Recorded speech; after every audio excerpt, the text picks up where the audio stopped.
Masyarakat Bali sudah sangat akrab dengan cerita tentang Calon Narang, Ratu Ilmu Hitam dari Desa Girah. Meskipun asal-usul cerita ini bukan dari Bali, melainkan dari Kediri, tetapi kisahnya melibatkan seorang putra Bali yang menjadi penguasa di tanah Jawa, yakni Prabu Erlangga. Dalam seni pertunjukan tradisional Bali, Calon Narang digambarkan dengan tokoh Rangda, yakni Ratu Leak yang gemar menebar penyakit dan kematian. Rangda dalam bahasa Jawa berarti rondo alias janda. Menurut sumber kisah aslinya, yakni Serat Calon Narang, Calon Narang memang seorang janda yang berasal dari Desa Girah di Kediri yang hidup pada era Raja Erlangga berkuasa. Calon Narang adalah seorang janda yang terkenal sebagai tukang tenung atau dukun santet. Janda dari Girah ini adalah seorang pemuja Dewi Durga, penganut aliran Siwa Tantrayana, yang kesaktiannya tidak ada yang menandingi di seantero tanah Jawa. Oleh karenanya, Calon Narang begitu ditakuti, sebab dia layaknya Dewi pencabut nyawa. Dia dapat membunuh siapa saja dan kapan saja dengan cara apa saja. Dia juga bisa menculik siapapun yang diinginkan, kemudian menjadikannya mangsa. Calon Narang memang seorang janda, tetapi mengapa harus mempersonifikasikannya dalam karakter sosok Rangda yang berarti rondo atau janda? Atau mengapa rondo atau janda harus diidentikan dengan Calon Narang? Apakah setiap janda sebegitu seberbahaya Calon Narang? Padahal enggak kan? Tidak semua janda suka menculik suami orang. Ada juga yang suka diculik. Tarik sis, semongko.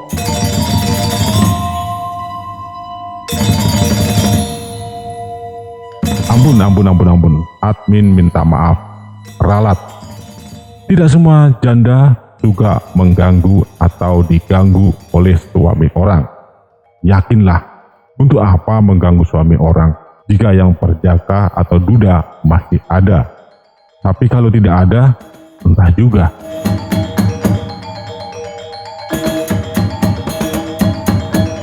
Stigmatisasi janda rupanya memang telah ada sejak dahulu kala. Mungkin itu pula lah yang membuat Calon Narang menempatkan diri sebagai musuh masyarakat, sebagai sebuah perlawanan dari seorang janda terhadap stigma sosial pada dirinya. Situasinya semakin menjadi-jadi ketika putri semata wayangnya, Ratna Manggali, menjadi cibiran masyarakat lantaran tidak laku kawin.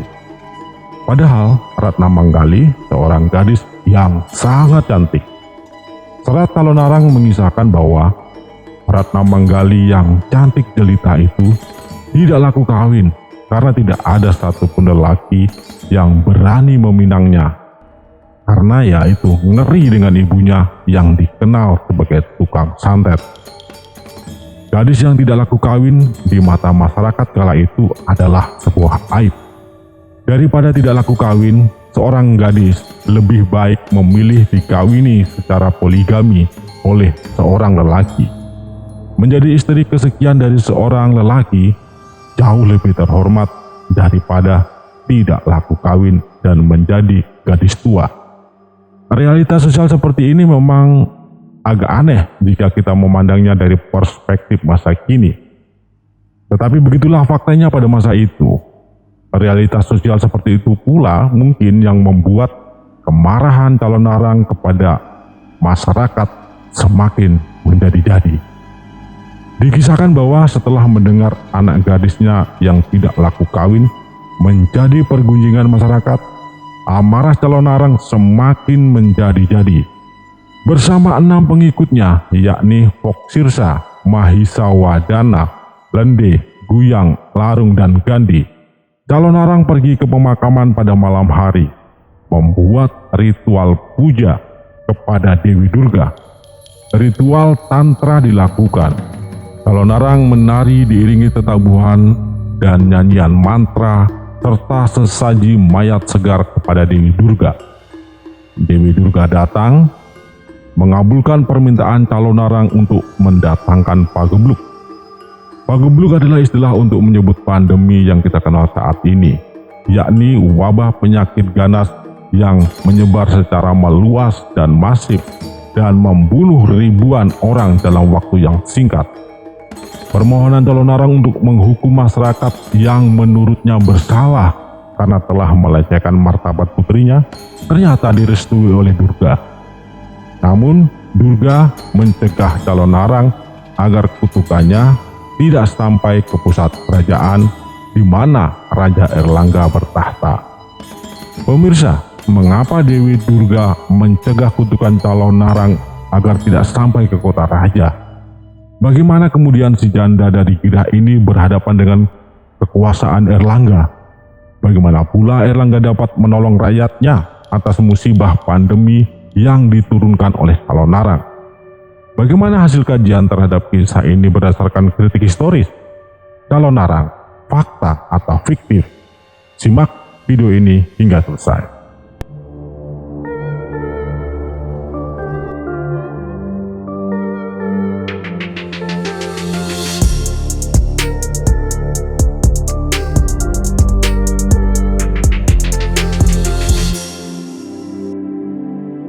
Serat Calonarang menempatkan setting historis kisah Calonarang pada masa kekuasaan Raja Erlangga. Erlangga adalah pendiri kerajaan Kahuripan yang kemudian dikenal dengan Kerajaan Kediri. Erlangga lahir di Bali pada abad ke-10 Masehi, putra Prabu Udayana dari Kerajaan Bedahulu, anggota Wangsa Marwadewa yang berasal dari Kamboja. Ibunya bernama Mahendra Datta, anggota Wangsa Isana dari Kerajaan Medang, Mataram kuno. Ketika masih remaja berusia 16 tahun, Erlangga ke Jawa, menikahi sepupunya Dewi Laksmi, putri pamannya, Prabu Dharmawangsa Teguh, adik ibunya.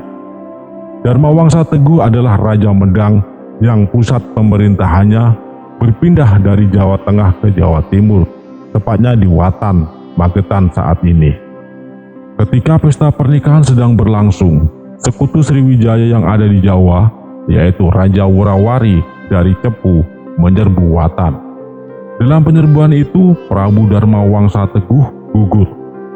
Erlangga bersama istrinya di bawah pengawalan Empu Narotama lolos melarikan diri ke barat di hutan Cane, Lamongan saat ini. Di sana Erlangga menjadi pertapa selama 3 tahun. Mula-mula Erlangga bertapa di Cane, namun kemudian berpindah ke Terep di kaki Gunung Penanggungan. Di sana Erlangga mempelajari aliran Siwa pada seorang Brahmana yang sangat sakti. Bahkan Erlangga pun memperistri putri Brahmana itu sebagai selirnya. Namun puncak perjalanan spiritual Erlangga dari Buddha ke Siwa berakhir sebagai manifestasi Wisnu. Erlangga disembah oleh para Brahmana sebagai titisan Wisnu. Setelah bertapa selama 3 tahun, Erlangga keluar dari hutan dan mendirikan kerajaan baru di kota yang baru dibangunnya dan yang diberi nama Watan Mas. Watan Mas terletak di kaki Gunung Penanggungan atau Gunung Arjuna.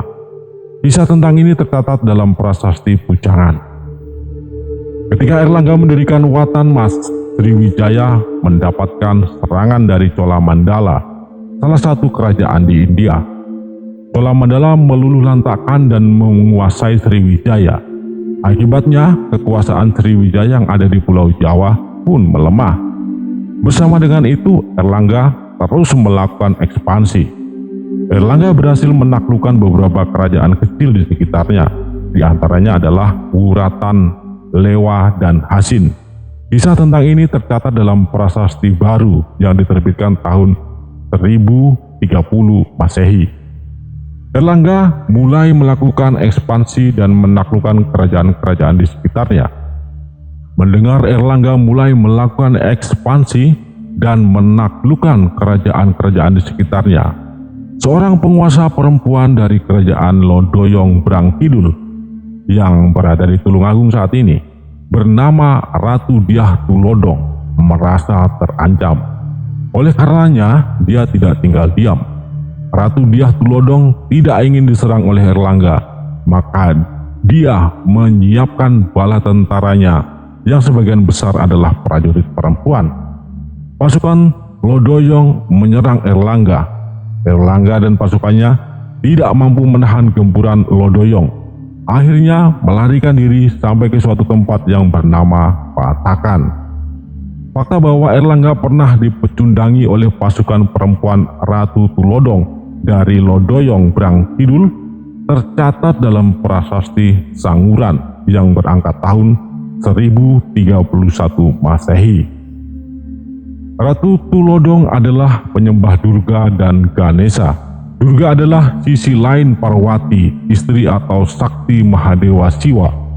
Durga adalah sisi gelap Parwati yang diselimuti energi kemarahan dan siap menghukum siapapun tanpa ampun. Sementara Ganesha adalah putra Parwati dengan Dewa Siwa. Ratu Tulodong digambarkan jika berperang berubah wujud menjadi raksasa seperti halnya Durga. Begitu pula pasukannya bagaikan pasukan pembawa kematian bagi lawan-lawannya, sekalipun mereka adalah kaum perempuan, sebab mereka berubah menjadi raksasa. Dari Patakan, Erlangga kembali menyusun kekuatan. Perang antara Raja Erlangga dengan Ratu Tulodong secara doktrin keagamaan adalah perang antara Wisnu dan Durga. Sedangkan dalam perspektif gender, perang itu adalah perang perempuan melawan dominasi lelaki. Sedangkan secara spiritual adalah perang antara kejahatan melawan kebaikan, antara kegelapan melawan terang, antara ilmu hitam melawan ilmu putih.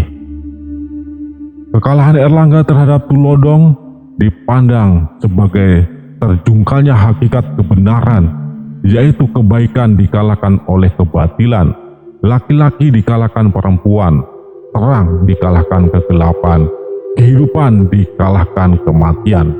Oleh karena itu, simpati masyarakat kepada Erlangga mengalir deras. Dukungan berdatangan. Erlangga dapat membangun kekuatan berlipat-lipat dalam waktu yang singkat. Berikutnya dapat kita duga, Erlangga berbalik menggempur Lodoyong dan berhasil mengalahkan Tulodong.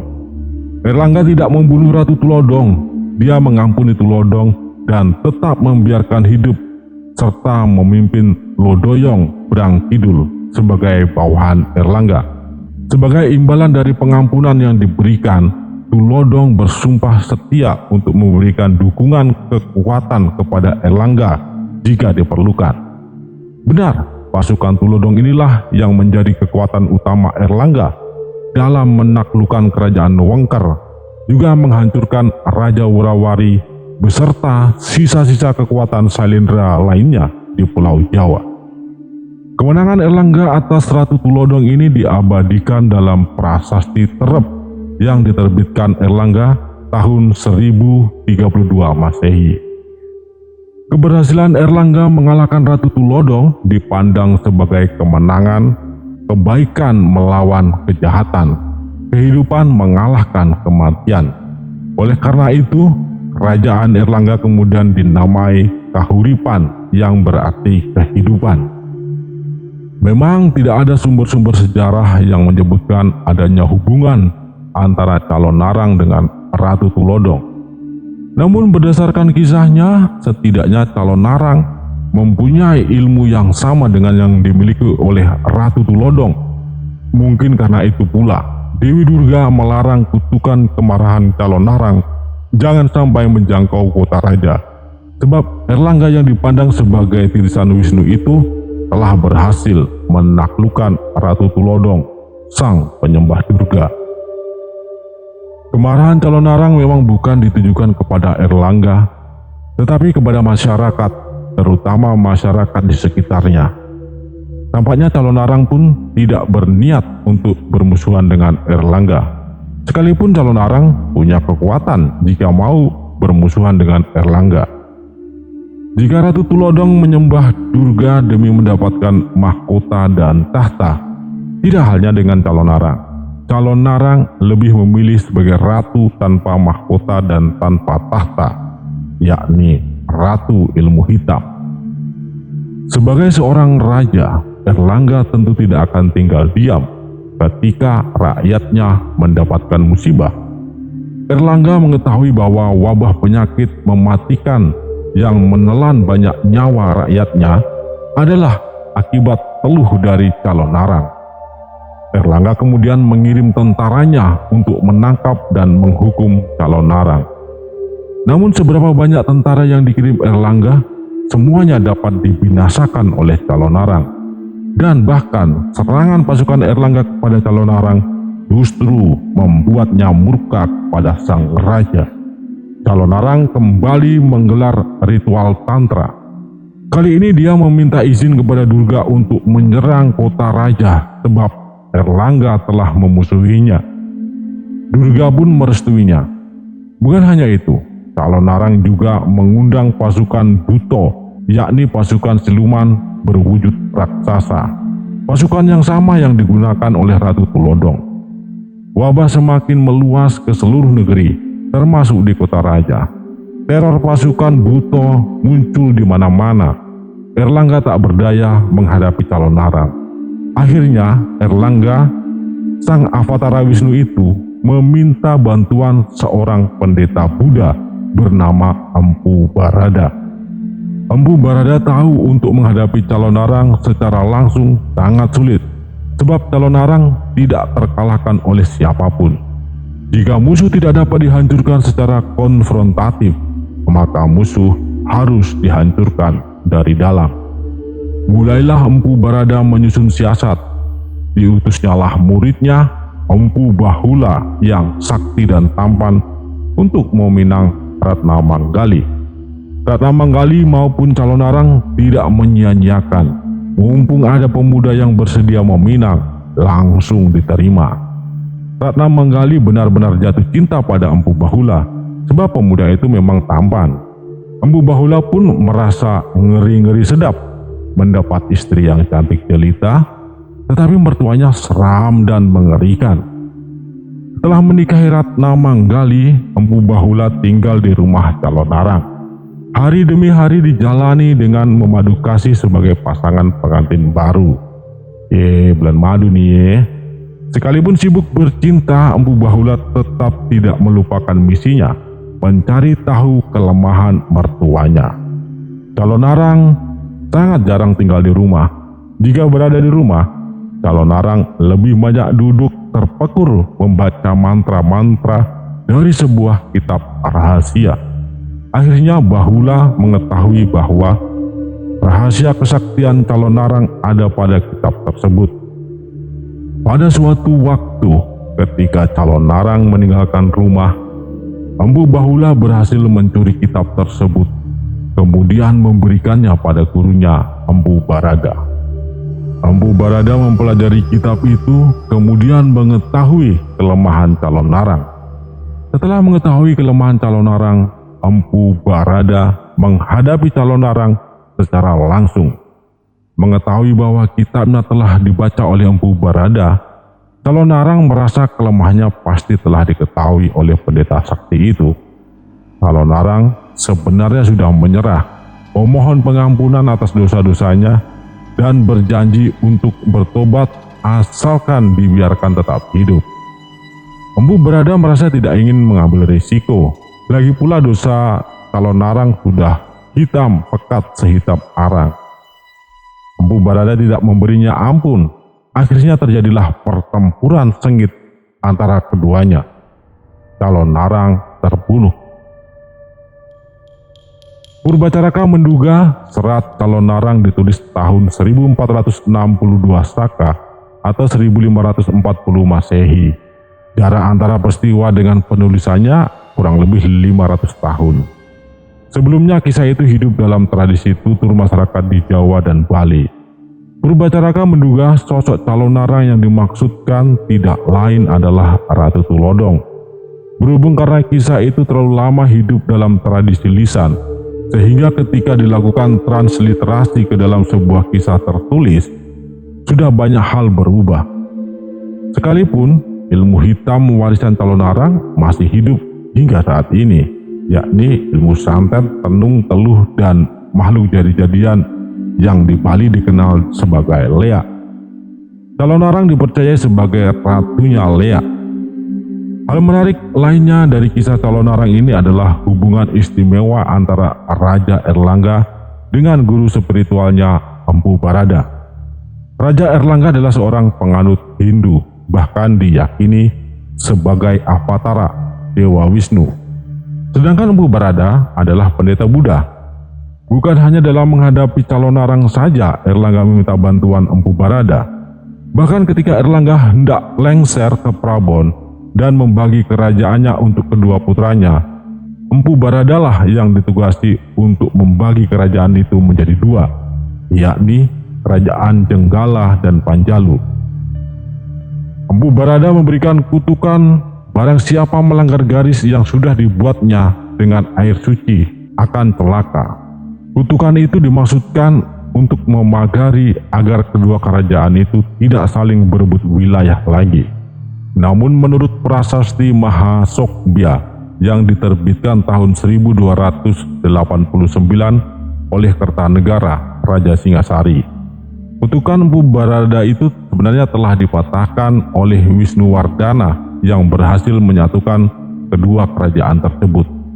Pratnya Paramita Puri, yaitu candi pendermaan abu pembakaran jenazah Gayatri Rajapatni, ditempatkan di perbatasan antara Jenggala dan Panjalu sebagai penolak kutukan Empu Barada. Wisnuwardana adalah ayah Kertanegara, sedangkan Gayatri adalah anak Kertanegara. Namun ketiganya menganut aliran agama yang berbeda. Wisnuwardana penganut Wisnu seperti Erlangga. Kertanegara penganut Siwa Tantrayana seperti Talonarang. Sedangkan Gayatri adalah penganut Buddha seperti Empu Barada. Ketiganya adalah keturunan Kendedes, penganut Siwa Buddha. Fakta ini menarik jika kita hubungkan dengan anggapan bahwa runtuhnya kerajaan Kediri pada masa Kertajaya oleh pemberontakan Ken Anggrok adalah sebuah pemberontakan yang didasarkan pada konflik antar sekte, yakni Siwa, Wisnu, dan Buddha. Padahal pada masa Singasari dan Majapahit, sekte-sekte itu berdampingan dengan harmonis. Kita akan membahas hal ini lain kali pada video yang lainnya. Pemirsa, terima kasih sudah menyimak video ini hingga selesai. Mohon maaf jika ada kekeliruan. Admin menyadari bahwa tidak semua orang akan setuju dengan narasi yang admin sajikan dalam video ini. Jika Anda mempunyai pendapat yang lain, silakan berjalan dengan pendapat Anda. Admin juga tidak menganggap narasi yang admin sajikan ini sebagai kebenaran tunggal. Wassalam, salam dari Wong Curah Jati, Rahayu, semoga Tuhan memberkati.